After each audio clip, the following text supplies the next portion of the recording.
Hello, and welcome to another fabulous Love Reading for Kids event. My name's Joy Court, and I'm one of the Love Reading team of reviewers. And I am very excited to be joined today by two fabulous reading ambassadors, Ewan and James. Hi, from Ramworth Hi. Square Primary in Merseyside, which is a school absolutely passionate about reading for pleasure. And we are all very excited to be talking to Mike Barfield today about his fabulous new book, which is published by Templar on the 11th of April. The world's, oh, it's better. The world's first roller coaster and other amazing inventions.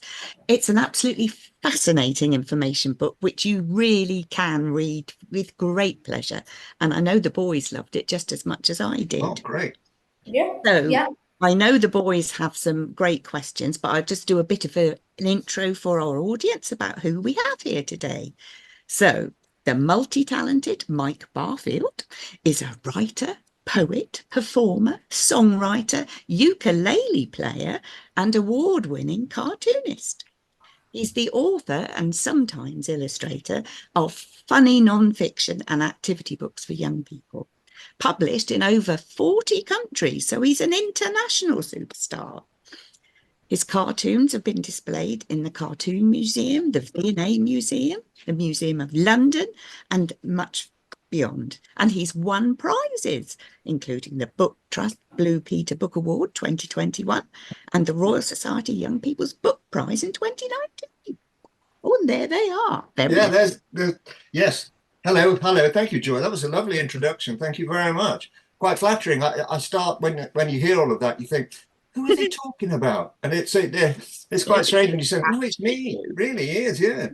Yeah. Anyway, hello to the reading ambassadors. I'm honoured. Thank you very much. Really delighted to do this. This is the first sort of interview that I've done like this, so I'm very flattered. Thank you very much for inviting me, and to Love Reading for Kids as well. Thank you for agreeing. We're really going to enjoy this. Oh, thank you. Yeah. Right, very good. So, let me tell you some things about these amazing boys. Okay. Is in year, because what they do is absolutely blow the myth of boys not reading books just out of the water. These are real readers. In fact, Ewan in the school has a role as a reading doctor. He's the Ramworth Square Agony Uncle, offers reading advice such as developing fluency and confidence and selecting which books to read. And they're published in the Bookworms newsletter from the school. Wow. He That's reads amazing. Widely and often. It's his main hobby and pastime, and he likes books that make him laugh. So I'm sure that's why he enjoyed this one. Yeah, me too. James is in year 5. In his spare time, he likes building models from Lego and playing games online and board games with his family. He particularly likes fantasy books like Harry Potter and The Hobbit. That's one of his favourites. But he enjoys books with magical elements. And Inventions slightly magical, don't you think? Yeah, well, absolutely, yeah. Yeah, well, they seem so to everybody else. Yeah. So, please, over to you for your fantastic questions.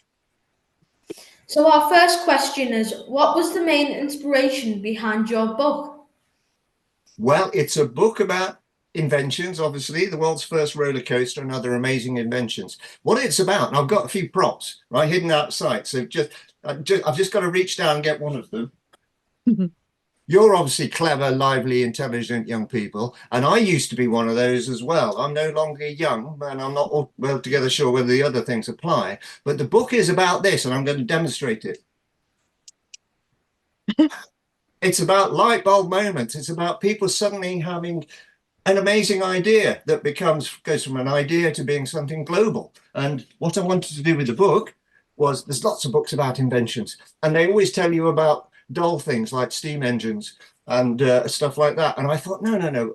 What younger people want to read about is how the things that are in their lives were invented, which is why the content of the book is very much focused on denim jeans, sports shoes, football, and burgers. And there's even a dog in the book, because I've got a dog in the family as well. And I think that is a great invention. People forget dogs were invented And I thought that's a good lot of content that kids can relate to.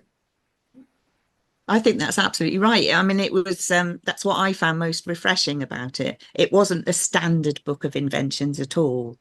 No, It was, there are some well-travelled grounds with books about inventions, the light bulb and stuff like that. But I wanted to take it in to make it personal into people's lives. James, I think you're next, aren't you? Yeah. Do you have a personal interest in science, history, and technology? Yes, I do. By science is a very broad term, but when I was your age, actually, in fact, I told you I've got lots of props. I'm going to make you laugh now, right? You look at me, you see this old bloke who writes books, right, up in North Yorkshire. But what people forget is that I did used to be young, and I'm going to show you a picture of me when I was at primary school. Now, that obviously isn't me at primary school. That's me in the back garden of my house, just outside of Leicester. But there you go. I used to have white blonde hair. I've still got hair, as you can see, but and that's a hamster who was called an imaginatively named Hammy, the hamster. There you go. Right. And when I was that young, I was obsessed all through my primary school years with tadpoles, bird watching, birds in the garden, hedgehogs, and things like that. So I've always had a love of nature, and that turned into a love of science, biological science. So that's what I did at university. I studied science, and because I grew up in Leicester, I thought Leicester's got a very famous past resident called David Attenborough. So David Attenborough, you know, the man who does all the wildlife programs. And when I went to university to study biology, I thought I would be the next David Attenborough because I was studying animals and I had a great interest in it. And the funny thing is, of course, there still isn't a vacancy for the next David Attenborough because he's still doing the job, age 90, whatever. So luckily I gave up and I became a writer instead after I did my degree at university. But I've always been interested in science and I liked making things. I used to make model aeroplanes and I still do. I fold paper planes and I like to see how things work. So it's all part of an inquiring mind. People think if you're interested in science, you can't be interested in the arts or poetry or music. And hopefully I can prove that that's not true. That's a prejudice. In actual fact, I draw and I do music and I do poetry and things as well. But I've still got that scientific background. So basically, from a very early age, I've been interested in pretty much everything, really. Why did you and the illustrator decide to use a comic book format? And what audience are you pitching it to? Well, I'm looking at two, possibly three members of the audience that I'm pitching my books to right now.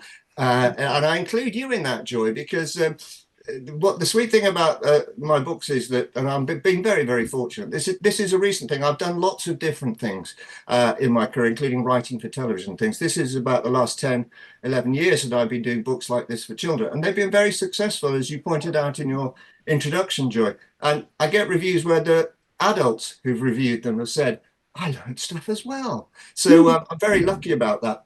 Now, the reason that you might say your question is very, very good question, because why do I do my books in a comic strip format? Because, and it's a very, very simple answer, I love comics. I always have loved comics, right from when you saw that picture of me with the hamster. Right from that age, my mum used to buy me comics. We used to read them together, and then I moved on to reading comics myself. There used to be a lot more comics available in my day, I'm afraid. That's a long time ago, and I used to read them all. I used to ask friends who who had a different comic to me delivered every week to save all their comics so that I could go around eventually months later and have a big pile of them and go through them all one by one with a cup of tea and just read them all. And I still do. I mean, I told you I have props here. Look, I bought these recently. There's a whole load of old Beanos, and I do actually go through and read them. And you'll see over my shoulder, there's a green statuette of Tintin, and I am obsessed with Tintin. I love Tintin books as well. I just love the pacing of comics, and I like funny comics. I've never really been that keen on superhero comics because I don't find them funny, and I find them a bit silly. So I like comics with jokes in them. So that's why that I've done the book in the style that it is with Francie. It's been very successful. People have been very kind about my work like that. I can show you something else Oh, down here. Sorry, apologies. I hope you find the props useful. This isn't from the Rollercoaster book because I can't find the original drawings I did for it. But this is the sort of thing I produce, which is a sheet of paper, very scruffily drawn with the words on it. And I do that in order to, not have too many words on a page, because it is a comic strip. It's meant to have all the information, but not too many words. And it gives the artist an idea of how to lay it out. But, Francie, I mean, with this book, unusually, there's my name and there's her name. Whoops, I'm not very good at this, obviously. With this book, it's unusual because normally you'd never get to meet the illustrator. But Templar have been brilliant because they got us together and we met in London. And it was a joy to meet her. She's very clever. She's very funny. The brilliant thing is about this, and I was so pleased when I got back the first pictures that she'd done, first examples. She has taken what I wrote, which had jokes in it, and then she's put in all these little intricate jokes and things in the background. And I just thought it was brilliant, absolutely brilliant. So you can read, it's a book for dipping into, but every time I dip into it as well, I have a look through it, I find something else that she's just added, which is brilliant. So I'm very, very impressed by what she's done. She's very clever. And her English is brilliant because she's actually German. And her English, I don't have any German, and she's very clever, very talented. James? Where did you get your ideas for your inventions in the book? Well, as again, I thought, as I mentioned earlier, I think steamrollers, steam engines and stuff like that, everyone's done those books, and they tend to be books that have photographs illustrating them, and they tend to be quite a dry read. They're very useful if you've got a project to write about steam engines or railways or aeroplanes or things like that. But I thought, yeah, it's a book that I want it to be informative, but and educational, but I don't want it necessarily to be about the things you might do at school. So it's got the things in it that are in your life. I mean, who hasn't worn jeans or eaten a burger or kicked a football? We've all done those things, but then also the things that you don't ever stop to think, somebody had to come up with that. Somebody actually had to have that light bulb moment to make that. And it's quite surprising, really. So that's what I wanted. I wanted to open readers' eyes to the things that they take for granted, commonplace things. Works really well. Oh, thank you. Thank you. What other books are you working on at the moment? Ah, right. Well, If you're allowed to tell us. oh, of course. Yes. I'm working on a sequel to the world's, it's a long title, isn't it? Yes. The world's first roller coaster and other amazing inventions. I'm working with Templar and with Francie again on a sequel to that book, which is called, and again, it's not a short title, it's called The First Human Cannonball and Other Incredible Jobs. It's about all the strange jobs that people have had through history. And the first human cannonball, do you know what a human cannonball is? So is it like people that would climb in a cannon that if they were in the circus and they'd get shot out of a Yeah, cannon? that's absolutely exactly what it is. And they come out, they climb in the mouth of the cannon, and somebody lights a fuse at the back, and then you get wait, and you hear it fizzing, and suddenly it goes boom, and there's smoke, and a person goes sailing through the air, and hopefully lands in a net uninjured. Well, that job didn't used to exist until 1877, when a young woman, she was a 17-year-old girl, and her stage name was Zazzle, was shot out of a cannon across a concert hall in London. It was a sensation. She was the first human cannonball. But I tell you something, if you read the book, and the book will be coming out next year, it's a trick. Because even though it is incredibly dangerous, they don't actually use gunpowder. There's a spring inside that gets coiled up and it shoots the person through the air. And she was a stage sensation. She was very famous. And sadly, she did actually break quite a few bones in her career as a human cannibal. So I wouldn't recommend it as a career option, right? If you've got to that stage about thinking what you're going to do, it's far too dangerous. Far too dangerous. That sounds fabulous. Can't wait. Yes, and I am actually working. I'm very, very fortunate because, as you say, I've got books. I didn't realize it was 40 different countries. That's incredible. But I go from one book to another at the moment, and I'm writing a book I finished a book. I've got a book about dinosaurs coming out, which is a great subject to write about, and I'm working on a book about discoveries at the moment as well. Jamie? James? The illustrations in your book work so well. How did you and the illustrator work together to create them? Well, it's funny, isn't it? Because I showed you that piece of paper with my rough drawings on it. I do a whole load of those, and I write out the text, and everything's done over the internet nowadays. They get sent to an editor, who is the person who makes the choices about the book and goes through and makes sure you've spelt things correctly and there aren't too many words. It's very important. Not having too many words when you're an author whose books are also published abroad is very, very important. Because there are some languages where if you take the English words and then put them into foreign language words, they take up a lot more space. So it's the editor's job to tell you too many words, and you have to cut it down a bit. They say it a bit more nicely than that. They suggest, can we have a few edits here, is what they say. And German, unusually, particularly given that Franzi is German, is one of those languages where if you take a short little word in English, it becomes a long, big, long word in German. So you always have to think about things like that. But basically, I do a whole load of roughs, and I work out where things might come on the page. And it's not simply to work out what the pictures should be, but also sometimes you can time a joke by making it go from one box to the reveal on the next box. So I always work that out as well, because you need to think about making jokes that are verbal and jokes that are pictures as well. And then it all goes off to the editor, and the editor sends it off to the artist who, as I say, I mean, Francie I think she's living in Germany now. And I have also collaborated with artists who live at the other end of the country to me. There's the books that I did, the Day in the Life books. Again, I only met last year the brilliant illustrator there, Jess Bradley, who does the drawings for that. She lives in Torquay. And now Torquay and Yorkshire is quite a distance, and we'd never met. We'd done a book that won the Blue Peter Book Award. I'll show you the Blue Peter Book Award, best book with facts. It won that, but I'd never met her. All right, and in actual fact, I was hoping that we would meet when the book won the award, because they invite you onto Blue Peter. But it was during lockdown when we had the pandemic. So she and I were stuck at home, each on a Zoom call like this. But it's quite strange, because in actual fact, I don't actually have that much to do with the illustrators of the books until the book finally comes out, where we might meet up and possibly do a signing together or something like that. It's a clever process, and interestingly, I didn't choose Franzi to illustrate the Rollercoaster book. Clever people at Templar were aware of her work, and they chose her. And the same with the Day in the Life books. Jess, she'd already was on board with the idea, and I came in afterwards, and it's been the case with all of them. I don't get to choose the illustrator.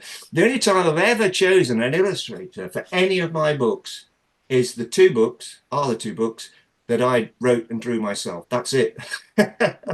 Right. Other than that, no. I'm not as good an illustrator as they are. One of my books, I've got another prop. This is one that I wrote and drew. SWAT, A Fly's Guide to Staying Alive. And I was quite proud of this because I did all the pictures for it. Right. Yeah. That's a long time ago. This book is ancient. So when it comes to you should mention jokes. I think Ewan's next question is about jokes, isn't it? Oh, good. I like the jokes a lot. Where did you get the idea for your jokes? Now, that's a very hard question to answer. You saw that picture of me at school, right? I won't show it to you again. It'll be unfair on you. When I was at school, as I said, I was obsessed with comics, and I was obsessed with wildlife and nature. I wanted to be a scientist. And the thing was that I used to read so many comics, and I used to love jokes. And I used to watch all the comedy shows that were on television. And I was torn because I loved making jokes so much. And when I became a scientist, briefly at the university for 3 years, there were people telling me, "You're funny. You should write jokes." And they were right, because in actual fact, that is what I enjoy doing the most. It's useful to have the science background because I can make jokes about technical subjects. But where the ideas from jokes come from, well, I showed you all those comics I read. you just need to read a lot of other funny things. I mean, there are so many very funny writers around, and particularly in the comic format as well. There's a comic called The Phoenix, which is a brilliant thing, which has a lot of Jess Bradley's in that. It's got a lot of very funny stuff as well. Jamie Smart. Oh, reading other people. Sorry, apologies for moving out of shot, but reading other people. Look, this is my current bedtime reading. Dogman, Scarlet Shedder by Dave Pilkey. He's a cheeky man, Dave Pilkey, because in actual fact it's pronounced Dave and written Dav, right? Just to catch people out. But I'm up to date with them. This is the latest one. So yeah, I've gotten that one. Have you got that one? Yeah. Yeah, enjoying it? I haven't had time to read it yet because I've been reading some other things. Well, yes, Joy explained at the start, you read a heck of a lot, which is fantastic. So good for you. But basically, if you're interested in comedy, as I am, and I listen to things, read things, watch things, and then you work out how jokes work. And you can think, oh, yeah, I can make it that funny. You can make it a play on word. You can make it a reveal. You can make it attitudinal. There's a lot of people in my, I like in the books that I write, and particularly when I've brought to life like a bodily organ or like the heart or something, and I like to make them quite cross. I always think it's I always find it funny if they're really grumpy and they go, "Oh, you're just overlooking all the clever things I do," or they fall over or something like that. I mean, no one gets hurt. It's just it's great fun doing that. I mean, I'm privileged. I'm very, very lucky that people will employ me basically to be the kid that I was, making the jokes I used to make all those years ago, like in the comics, and other people enjoy what I do. I'm so lucky, and I'm always grateful to all those people who helped me and make my books successful. I thank them all. James? Will your new box in the series be in the same format, and will it involve amazing inventions too? Well, as I think I explained, no, it won't involve amazing inventions. It will be about incredible jobs. And as I say, the human cannonball. I'll give you a little. I'm old, as I said, older than you anyway. But I'm still quite a big kid at heart. And as I mentioned, the book is called The First Human Cannonball and Other Amazing, Incredible Jobs. Sorry, it is a long title. But one of the jobs is another funny Victorian man. He was French, and it was his job. He was called Le Pétamin, and it was his job when he worked in the theatres. I think Joy is aware of what he did for a living. He used to walk around on stage, and he'd managed to train his bottom so that he could fart tunes. Again, I'm not giving you any careers advice here, but I get the chance to include that in a book, which is great. It's in a section called Dirty Jobs. Oh, it's called Dirty Work, which, because it's funny. He could play the French national anthem. It's called La Marseillaise. He could toot that. I've never heard of that, boys. That's quite incredible. You'll have to wait till next year. I think the book is coming out in April next year. At the moment, we can have this conversation because Frances is the one having to do all the hard work. She'll be sat at home right now with her cat, because she has a cat, I know, and the cat features in the cat is in the Rollercoaster book. I don't know if you've noticed, but she very cleverly in the Rollercoaster book is included at the bottom. We're a fun thing. Could you see the cat? It looks as if it's running. Did you see that? I don't know if you've noticed it when you've read it yourself, but look, that's Frances' cat, I believe, right? And for interest of balance, it's going to be a dog in the corner of the next book. Yeah. Oh, we can't wait! We can't wait to read it. Oh, me too. Let me tell you, I write it, and then when they sent me a copy of this, when I just did I do that? I mean, it really is, particularly as she's put so many jokes in it. It's a joy. There's if you go on social media, you're a bit young for that, but lots of authors like to show you them unpacking. They film themselves unpacking the boxes of books they've been sent by publishers. And I had a box of this. My box of this turned up only yesterday, which was fantastic. Good timing. It's a joy to get. I mean, it really is incredible. Ewan, I think your next question has already been answered, hasn't it? About when the next book is coming out. Oh yes, that will And be I think we've all said we want to read it. yeah, well, particularly just for the farter. Yes, absolutely. So James, do you want to do your next one? What advice would you give to someone wanting to become an author? I tell you, the best advice if you want to become anything, and it's not just an author, is don't give up. Don't listen to people who tell you that you can't do it. Don't take criticism personally. Use it to make what you do better. However, if particularly about becoming an author is to write, and I would also include becoming an illustrator, because I think writing and drawing are two equivalent skills and both important, particularly if you're going to do graphic work like I do. But write from a very early age, and also read everything. Read absolutely everything. I've got another prop to show you actually, and I'm so pleased because I thought the next thing I'm going to show you, I thought I'd lost, right? And I found it, and I was so pleased. This was yesterday. I actually did some proper professional prep for this, Joy. I hope you appreciate that. I found this is probably my first ever book, right? I haven't had a haircut. I've been too busy, and I went to try and get a haircut, and they told me we haven't got any slots. So apologies. And I can't work out how to wind my hair. Here, look. Can you see that? It's called The Bee Book by Michael Barfield. I used to call myself Michael until I decided Mike was more fun. And I wrote this. I think it would be probably the equivalent of year one, something like that. Yeah. I mean, it's a long time ago, right? It's The Bee Book. I'll read the whole thing to you. It's not very long, right? It says, "This is Busy Bee. He is going into a flower. He has a pollen sac." I did the drawings as well. You won't be surprised to know, right? "He has some pollen in his sac. He takes it. He takes the pollen back." And now this is what they call a big jump cut. It is honey now. No explanation whatsoever. We eat it for our tea. Now there you go, right? It's a bit of a cheat as well because I don't actually like honey. I used to like sugar puffs. I didn't like honey. But I think that is probably the first book that I ever produced. And I'm quite proud of that, actually, and I'm delighted I've got it. That book is, well, it's getting on for 60 years old, crazily. Yeah, amazing. There you go. Right.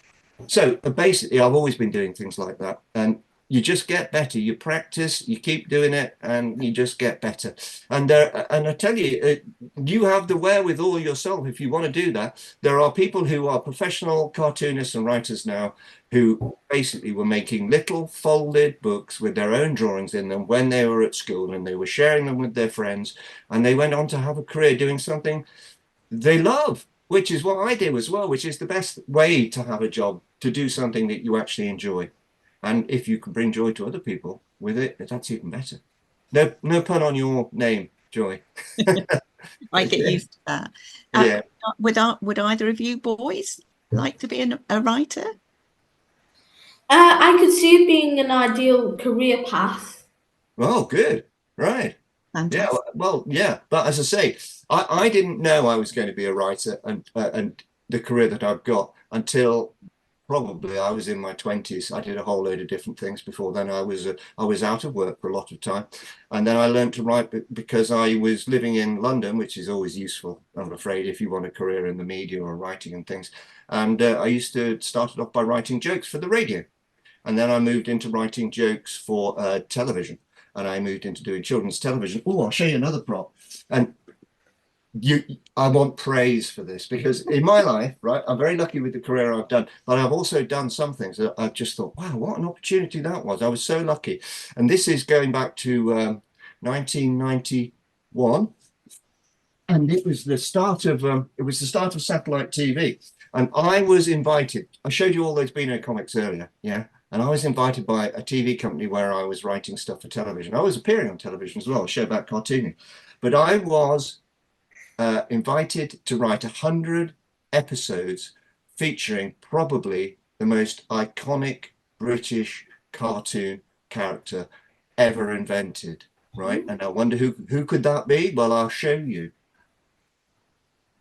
It was Dennis the Menace, right? I got to do 100 episodes of him, and as a puppet with a Nasher puppet as well. And I got to go to the Beano Towers up in Dundee. It was such an amazing day. And the Bash Street Kids are still going in the Beano, though they've now expanded how many members there are in the school to be more inclusive. But when I was up there, she was still alive. I suspect she's not now. But there was a tea lady that used to go around the Beano offices, and she was the model for Olive, the Bash Street Kids cook. So I got to meet her as well. So I'm very proud of having done that. I've been very, very fortunate to have done so many different things. I can't believe how quickly the time has gone this morning. I think the boys just have one more question each. Oh, yes. How did you feel about getting your books published? Oh, again, I'm quite humble about the fact that I've been so successful, because I've never taken it for granted. The book that I showed you, which I wrote, called Swap, was commissioned by a different publisher, and they went off it, and it didn't get published. I thought, oh, that book was going to come out. Didn't get published. There was about a 10-year gap between it, me doing it, and then it finally coming out. But I used to go to bookshops, and I used to just look around and think, they've got all these books already. Why would they want any of mine? Right? And how I feel is amazed, really, right? And when I go into a bookshop and see my books on the shelf, whereas if I visited a town that I haven't been to before, I haven't been to for a while, I would go into the bookshop and see if I can find my books so that I can sign them. You know, because people like to buy a signed copy and stuff like that. And I'm always amazed to see them there, because I see all those other famous authors and people who do very similar things to me. And I think, yeah, well, why would they choose my books over other people's? But they do, and it's fantastic. I went into it was a Waterstone's bookshop in Harrogate a few weeks ago, and they hadn't got any of my books. And I said, oh, I went to the till. I said, oh, you haven't got any of my books. That's a pity. He said, oh, and this was amazing. The assistant behind the counter said, oh, that's because we've sold them all. I thought, oh, get more in. But it was such a very flattering thing to be told. It's incredible. See, I went to an ordinary state school. I went to an ordinary state high school, and I went to a university on a full grant because my dad was out of work.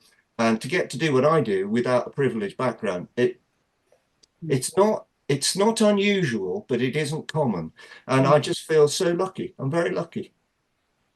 So I feel great. When I see my books published, I feel absolutely great. And I feel even better when somebody goes, oh, we like that book. Or they tell you, oh, the Chinese have been bidding for your book, you know, for the rights to publish the Chinese version. That's not my background. I don't take that for granted. I'm just amazed. And the Templar, the people who published this book, this one, when I had the meeting with them originally, and they said, oh yeah, no, we've already sold the rights in Poland. There were 13 people bidding for the rights or something like that. I have to admit, right? Oh, well done. I was, what? I couldn't believe it. It was such, again, it's privilege. It's lucky. And Jamie, the final question from you. What inspired you to become an author? What inspired me? I tell you, I think when I was reading those books and making that little bee book and things at primary school age, it starts with the age you are. That's where it starts. I didn't know I could be an author. I knew I was fairly bright, but I didn't know I could be an author. And do you know what? No one ever really told me. It wasn't until I got to university and people said, oh, you could write jokes. You're good at that. You should write jokes. That was the first time. Now, I was thinking about this because we're having this conversation now, and it's been an absolute joy. You're very good interviewers, and you're great reading ambassadors. So thank you very, very much for this. There was nothing like that at my school. I hold no grudges against the schools I went to, but there was nothing like that. No author ever talked to us at school. No, we never had an assembly with an author. I think the only time we had somebody come in, it was a fireman to tell us not to do things. And that was it. No one had nothing. No author visits, nothing. So if you get author visits and you've got a great school library, good on you, and treasure it. And I know you do, but that's a great thing. But no, I think it's just me wanting to do it. It's very flattering when you can write something and make somebody laugh, and that's a joy for me. It's great. That's a fabulous way to end, I think. And don't you think that's inspirational, boys? I'm sure you're going to go out Yeah. and start your own books now. Thank you so much. As Mike said, you've been absolutely brilliant interviewers. And Mike, I loved all the props. Oh, thank you very much. It's Yes. been a real treat. The useful thing about this conversation is that what I also do is I do shows based on my different books, and pictures of them. Just one moment, bear with me, just one moment. Right, the book that I did about the house flies and how everything eats flies. I did a show based on that, which was called, it had the same title, SWAT, obviously, and I performed that at the Hay Festival and around various places. But what I like to do with the shows that I do, other authors, they do readings and things like that, but with non-fiction books, it's not very interesting to do a reading, so I tend to do a show with lots of props. As you've seen, Joy, I like props. Trouble is, I end up with massive suitcases full of props, and they're such a nuisance in a way, but the audiences love it. But for the show that I did about the flies, I had a fly costume which I made. I made it, yes, and I used to appear on stage looking like that. I used to, at the start of every show, you always have to think of a big way to come in. And I used to come in with the big, if I did a schools one, I'd come in with that big supply swat. I'd be hiding behind a screen or something. And I'd come in, and whichever teacher had introduced me, I'd swat them on the head. And the kids would go, for this show, the props you've seen, then I've showed you some of the props here, including the light bulb. Another light bulb moment. I'm going to be doing a show based on Rollercoaster, which I shall take around schools and festivals as well. So it's good fun. We must all keep watch for that. Thank you very much. And what everybody needs to do is to rush out on the 11th of April and buy their copy of the world's first Rollercoaster and Other Amazing Inventions by Mike Barfield and Francesca. Yes, that'll do. Bacher. Yeah. She's lovely. Published by Templar, because it's a fantastic, funny, informative, brilliant book. So thank you so much, all of you. It's been a real treat. Yeah, Can I just say it's been a privilege to interview you, Mike. Thank you very much. You are the people that make my career possible. So thank you very, very much to you and everyone else. Thank you very much. And to you, Joy, as well. Thank you. Thank you. Thank you. It's been a privilege. Thanks.